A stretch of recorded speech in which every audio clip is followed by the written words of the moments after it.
say the good guy always wins, but do you? You were told that if you're kind, you'll be loved.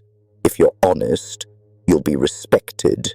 If you do the right thing, people will see it and reward you. But now, sitting alone, you're starting to question it because you were kind. And they ignored you. You were honest. And they mocked you. You stayed loyal. And they left. You thought goodness was strength.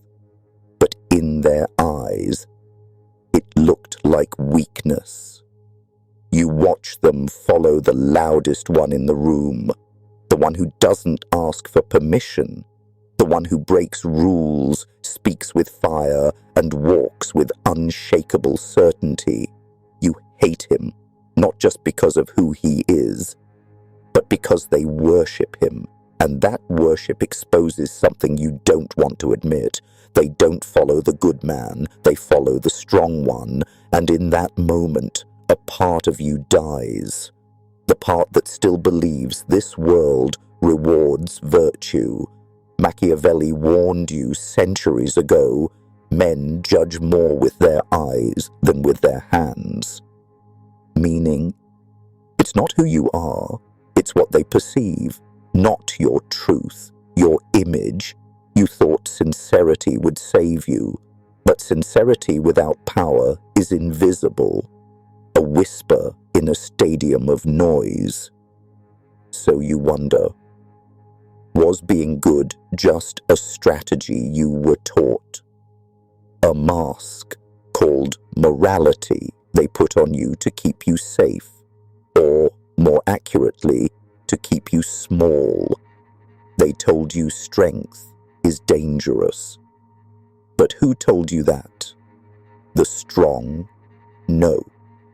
The ones who feared strength in your hands, because power in your hands would mean they couldn't manipulate you, they couldn't guilt you into silence, they couldn't walk all over you and expect your forgiveness. Maybe that's why they taught you to be nice, not out of love, but out of fear for who you might become if you weren't.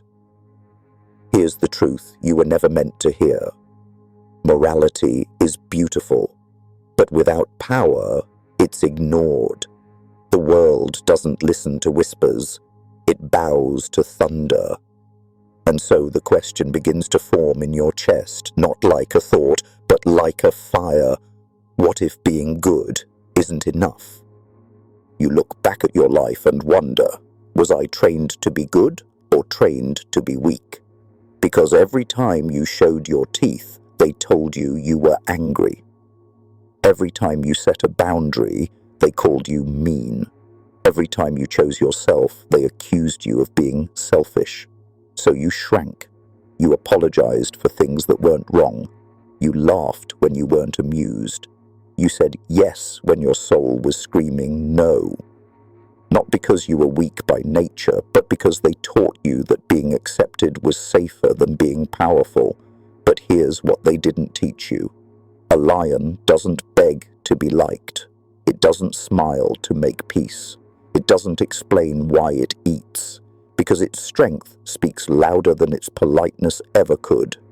And deep down, you know you have that in you, not cruelty, but power, the kind of power that doesn't need to prove itself, because its presence is enough. But they buried that part of you. They made you believe that silence is maturity when it was really fear. That compromise is wisdom when it was really surrender. That being liked is success when it was really invisibility. You were taught to dim your light because your shine reminded them of everything they're not. And now you're tired of shrinking, tired of performing goodness, because what good is being good if it means betraying yourself in the process? Machiavelli never told you to be evil. He simply told you the truth, that the world doesn't move for the meek, It moves for the man who dares, who leads, who commands with clarity and walks with presence. You don't have to become cruel to become powerful, but you do have to stop apologizing for your existence. They won't respect your kindness until it's backed by strength. They won't value your loyalty until you show them you can walk away.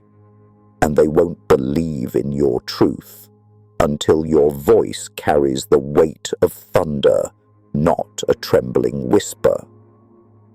So now the question changes. Not should I be good, but how can I be strong and still remain true to myself? Because real strength isn't about domination. It's about refusing to shrink, even when the world begs you to. It's not enough to be right. It's not enough to be true. In this world, power isn't about truth. It's about perception.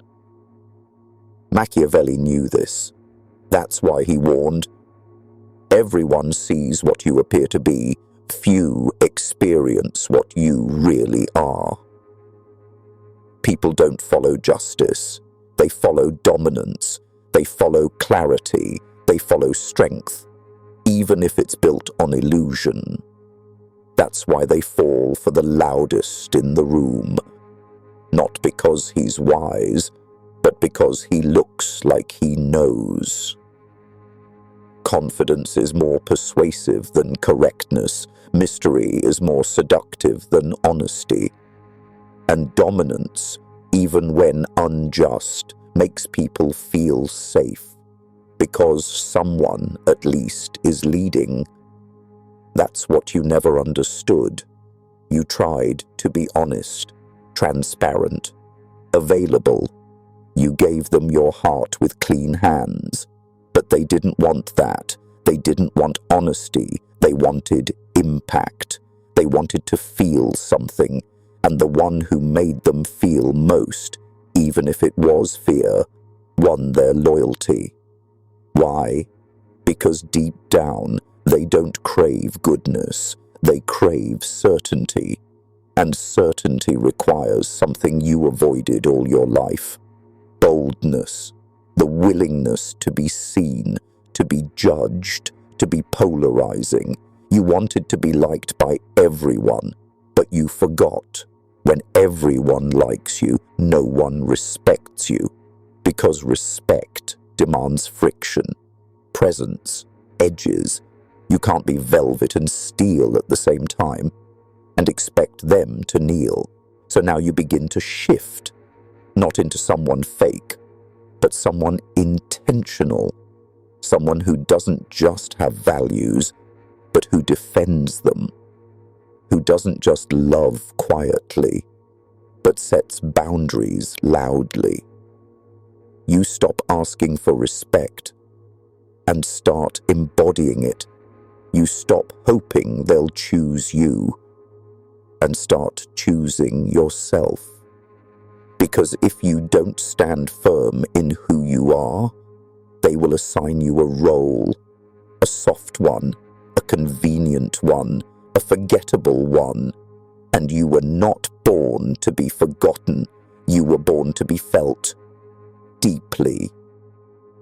You don't need everyone to like you. You need them to feel you, because the ones they remember are not the loudest, but the ones whose silence had weight, the ones who didn't need to speak to be heard, who didn't need to explain to be understood. Presence is power, but not presence that begs, presence that knows, that sees, that walks in a room without saying a word and shifts the air. You've seen it, maybe even envied it, that unshakable calm.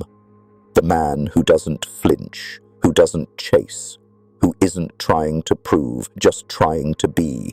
That's your final evolution.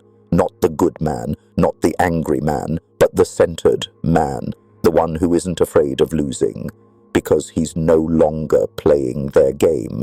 He sets the frame, he leads the dance, He chooses when to speak, when to walk, when to disappear. That's what they fear, not your anger, not your kindness, but your independence. Because once you don't need their approval, you become untouchable. And when you become untouchable, they start to wonder why. Why don't you text first anymore? Why don't you explain yourself? Why does your absence speak louder than their noise? It's because you've stopped chasing respect and started demanding it without a word. They don't follow the good man, they follow the strong one, and strength isn't in your voice, it's in your choices. So here's your final choice. Do you want to be liked, or do you want to be remembered? Because in a world full of noise, only the rare are remembered. And maybe, just maybe, that's the next lesson we need to talk about.